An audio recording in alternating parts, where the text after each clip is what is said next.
We are ready. I'm going to show you a pinball machine that you have not seen before. No, I take that back. You have seen it before, but not in this edition. Rock Encore.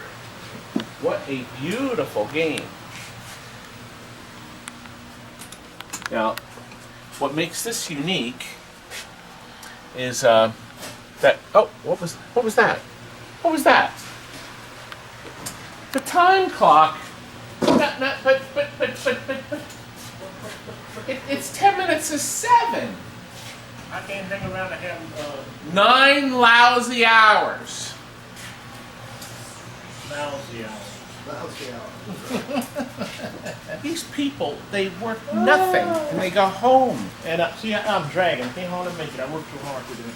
Do you want me to get a wheelbarrow and roll you out to the car? And that's okay. I'll make it on my own power. Well, you better be in tomorrow. Right here, I'm here, right there. That's before you. Oh, okay. Thank you, sir. Oh, Walter, can you please unplug that fan? I don't want it to get in the way of our rock pinball. Thank you, sir. Just for it's good. Complaining. We have to film the video. That fan. This is look. That's the original. 1985. They made 1,875 of these. Virtually none. And then they made 245 conversion kits. From what we found out, there were actually a few dedicated rock encores, the cabinets. There's some side art on International Pinball Database. Oh, that's a great site. You're right here, ipdb.org. Everything you want to know about pinball machines. Tons of pictures, people uploaded, supported by collectors. And it's a terrific way to get some back information about a lot of these games that we just don't have anymore. This Rock Pinball Machine, I thought was a terrific game. We had to go through and do a lot of work to it. Actually, if you've been watching our videos, you've been seeing us working on it. The playfield is near perfect. All the plastics were perfect except one new one we had to make. But we were able to get brand new drop targets, the correct ones that have the lightning bolt in it, from Steve at Pinball Resource. Fortunately, he sells them. You know, I really should do. We will rock you. Don't ever do it again. I won't do that again. People say you got to put more stuff in, but we don't have to because this game has a great score built into it. Look, we've dialed it up with chrome T-molding. Steven, who's getting this from us, he's been buying a lot of games from us over the years. He used to work for me. Now he works for Jersey Jack, and they make the Wizard of Oz. Oh, what a beautiful pinball machine. And coming out soon is The Hobbit. And, oh, it's terrific that people are making pinballs again. We turn these lights off so you can actually wallow in the beauty.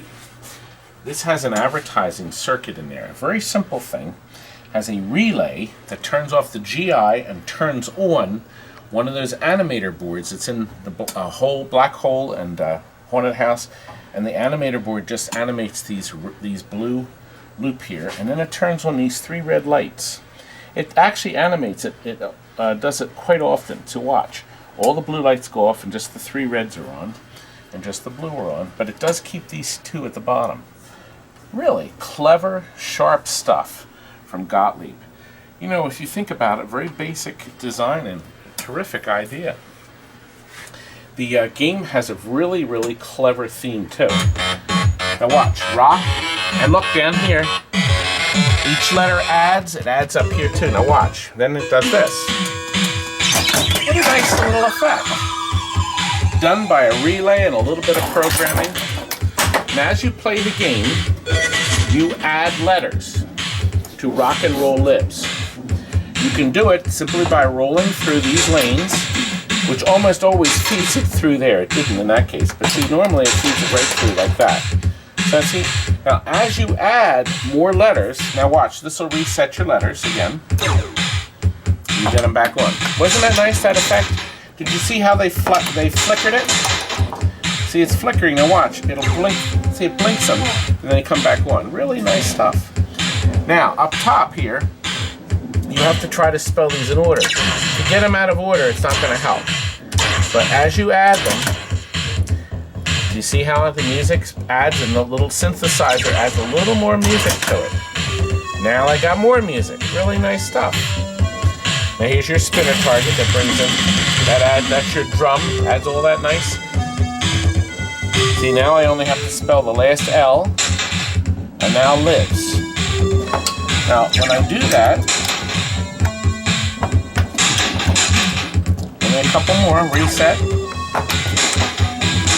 It's not easy to do all that. Now it's going to add up everything.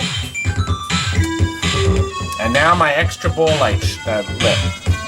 The extra ball will only work in this direction.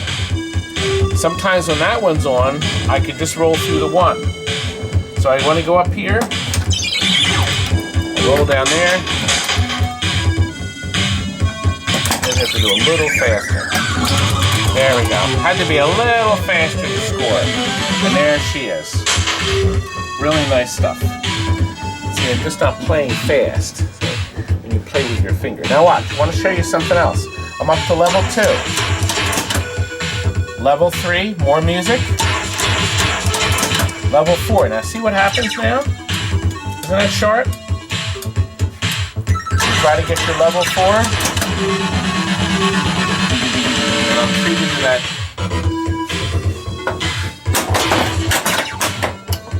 Pretty sharp, huh?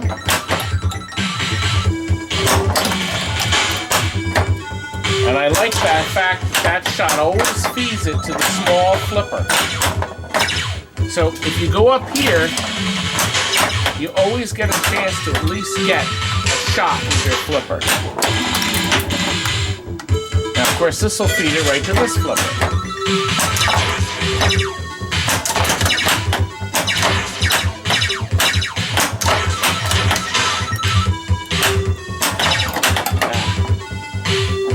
Oh, Frank, I guess I'm never going to be a good player, am I?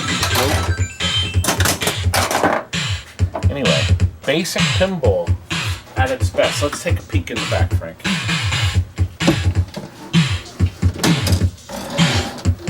Our tweeter here and our woofer in the bottom, really, really good sound. I think it's pretty good. This is their basic display system. But we have 2 EEPROMs. The earlier games like Bounty Hunter only had 1. Now notice it says 697 here and 697 on the sound, the 2 sound chips. The kit was 704. This ROM stays the same because the programming wasn't changed, but you get 2 new chips that have 704 on them. So it has a different music track. As a matter of fact, I looked tonight and somebody has a Rock Encore soundtrack listed. So Steven, guy getting the game, will be able to change those 2 chips out and get the other soundtrack. Oh, while we're here, I'll point out that we have the jumper. This white wire we added. It was not in this game all these years, and nobody had the extra ground in there. That ensures good quality ground between the 2 boards, keeps all the coils running, nothing locks on, nothing has a problem. I hear Doctor Who over there. You tighten these screws, you gotta tighten these screws, guys. You gotta burnish all the connectors. Same is true up here. Reheat these, squirt the pot. I can hear the Dalek talking over there. And of course, there's sound. What was that? Did you say something about my wife? No. You know, that's treacherous territory, young man. No. Treacherous territory. You want your limiter. Oh, and that reset board. Throw it out. Throw it out. Trouble, trouble, trouble. I will not sell a game with a reset board in it. Well, I can see the emails now. Now, that's trouble. In River City. Trouble! Oh, we got trouble! Right here in River City! Anyway, I also want to show you down here. Actually, we have this set up. So let's end the game. Thank you, Kurt, for nothing. 5 balls per game, that's what he wants. Isn't that good enough? Well, Steven just blinked them on 3. Now, the game has a nice little ending track here. All Gottlieb's had this really nice ending music. the end too. Here we go. Here's the end. See? Done.